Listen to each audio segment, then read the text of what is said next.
Newsfirst Newsline with Faraz Shaukat Ali. And a very good evening to you and a warm welcome to Newsline Live. Now, ladies and gentlemen, as Sri Lanka travels through one of its most challenging periods in the history of this country, one thing that comes to our mind and which successive governments have been struggling with is something called unity. But this evening we have a guest who's taken the proverbial bull by its horns, unity, and spread it right round this country. And it is a remarkable story, and for that reason I am joined here, and we're very grateful for him accepting our invitation. A chartered accountant by profession, a motivational speaker, and also a sports team motivator.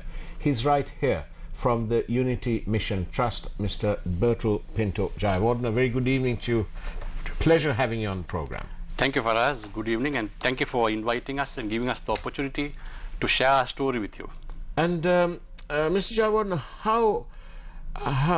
tell me, what is UMT, the Unity Mission Trust? Unity Mission Trust is a non-profit trust. Right. We are dedicated to working with youth, to building up youth, building their skills, building their personalities, building their self-confidence, their self-esteem, their soft skills, their personalities, building them so that they can become leaders who foster unity, integration, peace building, and as they become leaders in the community and in society, that they will link their communities together in harmony and in peace building. There's much more, but in a nutshell, that's the essence of what Unity Mission Trust does. What made you start the Unity Mission Trust, and when did you start? We were working towards the end of the war. Before the war finished, we were doing very quiet work. But the moment the war finished, we knew that there are going to be internally displaced persons, large numbers. We reached out to the youth, the children and the youth. When we first went out, we started at Manik Farm, and then the programs that continued thereafter. We said that we are coming from the south, that we are coming with love, and we are coming with love and care. And we asked, why? I said, because you are our people, you are our children, we are all Sri Lankans. And we had a terrible, horrible yesterday, but let's work today. We'll work today to make tomorrow a better tomorrow, and that's how we started our work. And when you went to Manik Farm and you met all these internally displaced people, the children, yeah, did you detect a sense of hatred or dislike towards the Southerners? No, there was. We came across some of those things because I want to talk about the programs that went on from there. We did medical camps and we did some infrastructure projects. We went to schools, and when we went to kites, I want to just talk about that. Yes. When we went to kites, we were told that outside of the armed forces personnel, it was Navy basically in those areas, we were the first signalists that they'd ever seen. Because it's after about 30 years, that was. So we were the first. But we carried out medical camps, and at the end of our second medical camp at Vidutaltivu, which was a major action point where there's a major conflagration that went on there, and that place was badly affected. We were told by civil society there, you all are very interested in youth, you care about youth, why don't you do something different for youth? And that is what triggered off the way that we have evolved. We started from there on in 2010. We had our first unity camp. What we did was we brought 500 youth from the north, from different points of the north, 500 youth, linked up 150 youth from the south together. They all worked. We didn't know, we didn't have a plan, we just had a broad plan, but it evolved. What we wanted to do was to show love and care, and to show that people really wanted them to move on. And at that camp, we shared that same thought, saying, we had a terrible, horrible yesterday, we can't change yesterday, but we can do something today to make tomorrow better. And what we did was, we got gifts collected and we handed books over to them. And we said, you go and study. You go and study, however difficult it is. You have seen the buildings around in Colombo. One day, these same buildings will come up in your own area. So you study and you will have children, you'll get married and you'll have your own families. Look to the future. Let's not look at the past now. Let's look to the future. That is how we began. 13 years later, we have had 15,000 young people who have gone through our program. We have 32 regional teams, and we have 5 provinces. And we have developed a model now, a working model where we reach out to these young people. What we are doing for us is this. We bring these young people to us, as I told you, and we build their mindset. I will share that with you a little later as to what we mean by mindset development. We develop their mindset, and we link these young people together from different areas. We link up young people from different... Why do we do that? To build bridges of friendship, bridges of understanding, where we tell them we want you to make and have enduring friendships. Talk to each other, find out about each other's challenges, problems. Were you met with some sort of suspicion and at the beginning? Yes, we would have. They would have been suspicious. But how we overcame that was, we always had challenges. We operated on very limited budgets. We had no big money to throw around or do anything. We kept going. And our name became known. That was in the early years. In the north, our name became known. Unity Mission Trust became known as an organization that is coming again and again. We made sure that we had discipline among our people. The young people were all made to dress in a particular way in accordance with the culture of our country and showed respect to older people. We made sure all that happened. So the senior people there were very happy, and they gave all the support. And some of those who supported us, walked with us, are still walking with us. They are our senior advisors all over the north that we have built those friendships. So Unity Mission Trust evolved from there on. And in 2015, earlier we had to get volunteers. We had to, very grateful to all those who volunteered and supported us and worked with us. We had to bring those volunteers to make these programs happen. But after that, in 2015, we set up our own regional teams. We started developing our region and built up our own young leaders. Today, Unity Mission Trust is run by young people in Sri Lanka. Young people, all reaching out to each other with the mindset and the values that we teach them as brothers and as sisters. They are working together, and it's not just words, it actually is happening. It is actually happening like that, and they are the ones now who are driving the operation. And there is much more that we will discuss as we go along. Now, let me just announce this. Thank you for your questions, and there's several questions to ask me whether I'm aware that Mr. Jayawardena is an Althomian. He's of course an Althomian, and yes, I do know him. We're about the same age.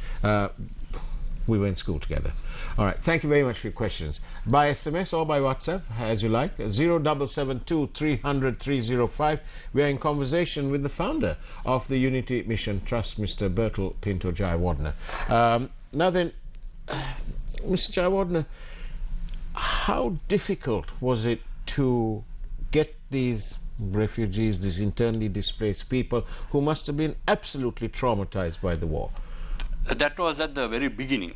But thereafter, as we moved on, by the time we started our unity camps, it was 2010, 1 year on. And there's tremendous amount of work that happened. I need to be very frank and say it was the Sri Lanka Army that helped us out. We had to get permission, and our approvals had to be got from the Ministry of Defence.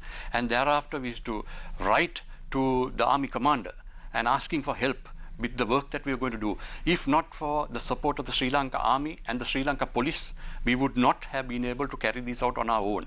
Because when in our first camps, we had 500 youth, 100 parents or teachers, 100 of others involved in the thing, 700, between 650 to 700 people resident in one place to run our camp for 4 days. And how we did that was we took over schools. We were given schools. The education authorities, particularly in the northern province, went out of their way to help us in the earlier camps. The army helped us with the mattresses. If not, how would we house 500 students and 200 others? We provided the funds, they provided the food. Where did you get the funds from? The funds have come from caring well-wishers and people who cared about what we were doing. We just wrote out to friends. We started as a family of 4, and that expanded to relatives and friends and class brothers and that kind of thing. And that's how we first began. Then the word spread around. And discerning corporates, I want to use the word discerning corporates who see the future. Because in our early years, when we tried to get funding, there's a story that I must share with you. Please do. The only time that we ever went to a foreign embassy of a country that is very friendly with Sri Lanka, that plays cricket with us, a country that is very friendly. They said, we are deeply touched by what you're doing and your story. But unfortunately, we can't send to our capital the story of what you're doing. That won't help, because they want to see pictures of actually what you're achieving. What you're achieving is going to impact Sri Lanka in 5-10 years' time. I said, yes, it's going to be, we are working for the future. That's what we're doing today. We are impacting the future of our nation. So they said, look, if you're building a toilet, we can take a picture and we can send it to a home base and we can get you funds. But for this unity work, so after that we have never got any money from any outside source. What do you mean outside, sir? For any foreign organizations, only It's people. been all in-house, in All Sri Sri Lanka. Lankans, only Sri Lankans, and one family where from England, one family, where that family's son worked here in Sri Lanka. He was trying to raise funds, and unfortunately he met with a tragic death, but his family has continued to honor what the son wanted to support us with. Right. Other than that family, it's all Sri Lankans. And discerning corporates, I want to repeat that again. Thank you. And here we go. Several questions. Thank you very much. SMS 0772 300 305. Mr. Jayawardena, does the Minister of Youth Affairs support you and your organization? What I want to mention very clearly is that we do not get any politics involved in the work that we do. Right. We are a non-political organization right from the beginning. Other than for the approvals that we have got, we have not got involved with any political operation at all. Religion is wanted, because we have said that all youth must have a religion. They are more disciplined. They are more disciplined when there is religion. So it doesn't matter what the religion is. We bring all the religions to us. Right. That is one of our main points, is that we teach our youth tolerance, respect, acceptance of each other's religions and cultures.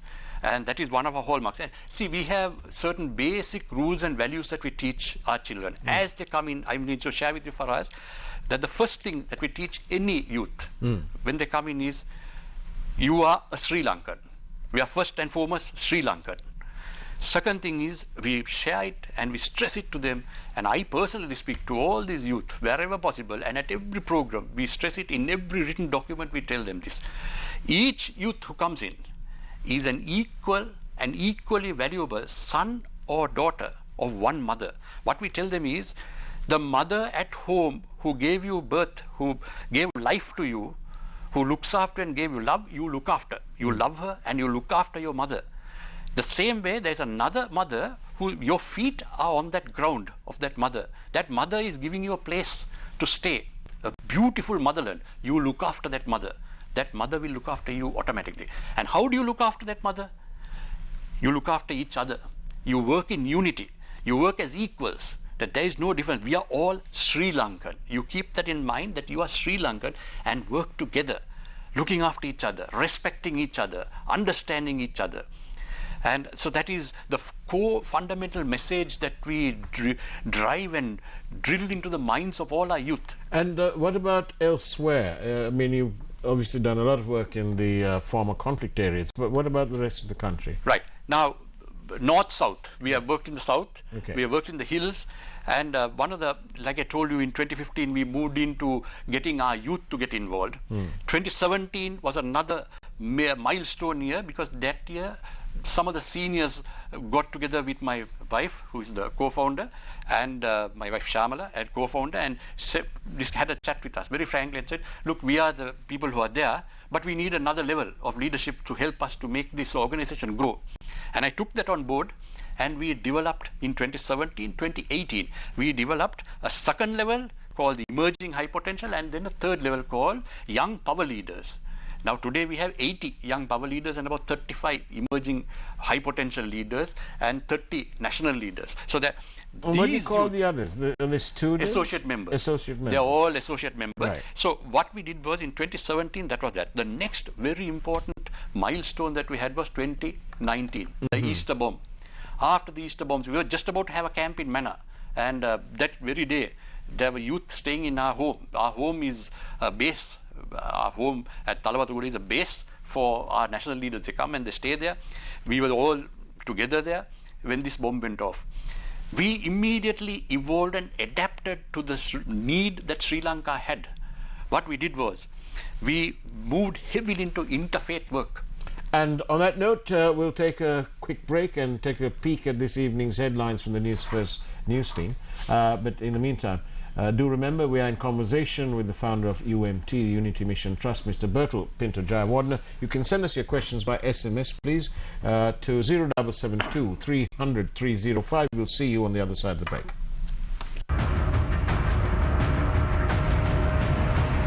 Newsfirst, Newsline with Faraz Shaukat Ali.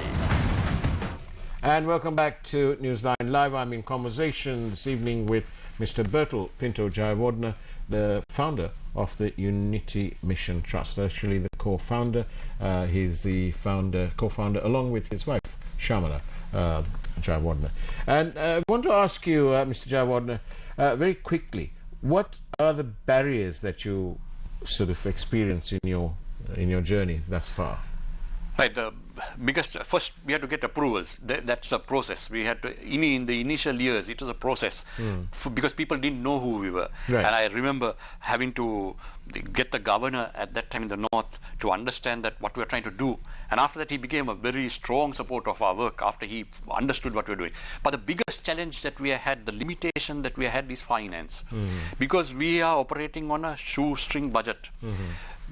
All the money that we receive is spent on children. We don't have paid workers. There is no paid work. Everybody is volunteering. All the youth are volunteering in that sense. How's the transparency? Because I talk about transparency because in Sri Lanka out there, the wider state, we have a distinct lack of transparency. So how's your organization? Right. There I am very happy to say that we have young accountants who have from the Unity Mission Trust itself who do up the accounts. We have a chartered accountant, a very senior chartered accountant who has his own firm, who happens to be from our own same school background, running the finances as the treasurer. And we have an international firm, the Sri Lankan international firm, as auditors.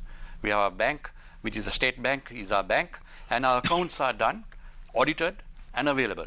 So this last year or so, accounts have to be done up. But other than that, accounts are all available. It's up there for everyone to see. For everybody to see. And we normally show it on our website, but the website is under reconstruction at the moment. The website will be up and running fairly soon. So these accounts are available for those who want. And every person who donates something is given a receipt straight off. Those receipts are backtracked into the bank account and all that, and the it's all firm, transparent. It is very transparent. Tell me, how can the Republic, the people out there, how can they help you?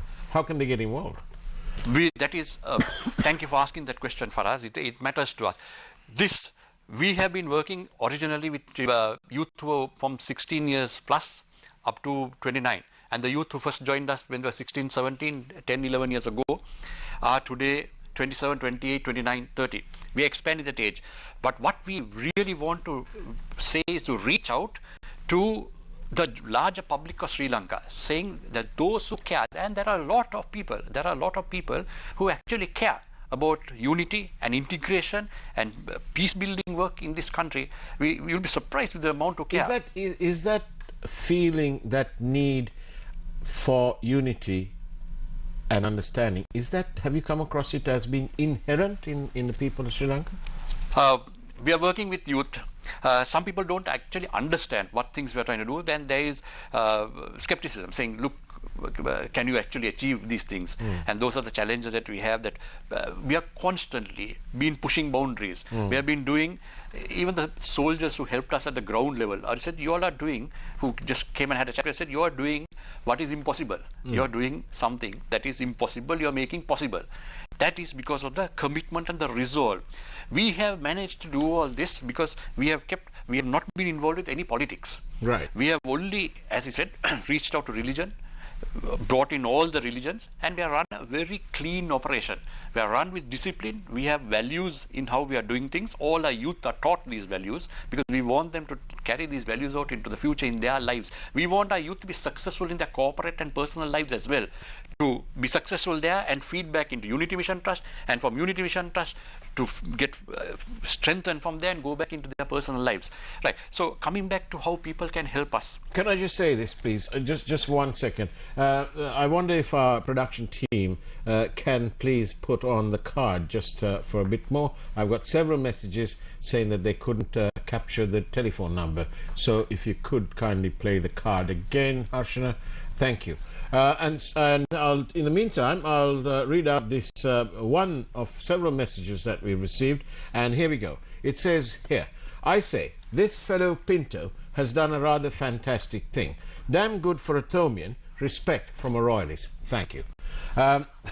So there you go. So tell me, Mr. Jawad, how can the people, what do you need them most? What do you need them to do? Right. How we would like help is this.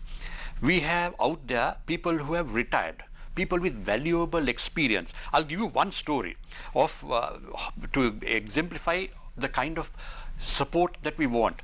We did a project fairly recent, just before the lockdowns came, at the beginning of this year, I think. Right. In a hospital. Well-known hospital, the hospital director, I won't mention names, the hospital director, very well-recognized person, very senior person, done an amazing job with that.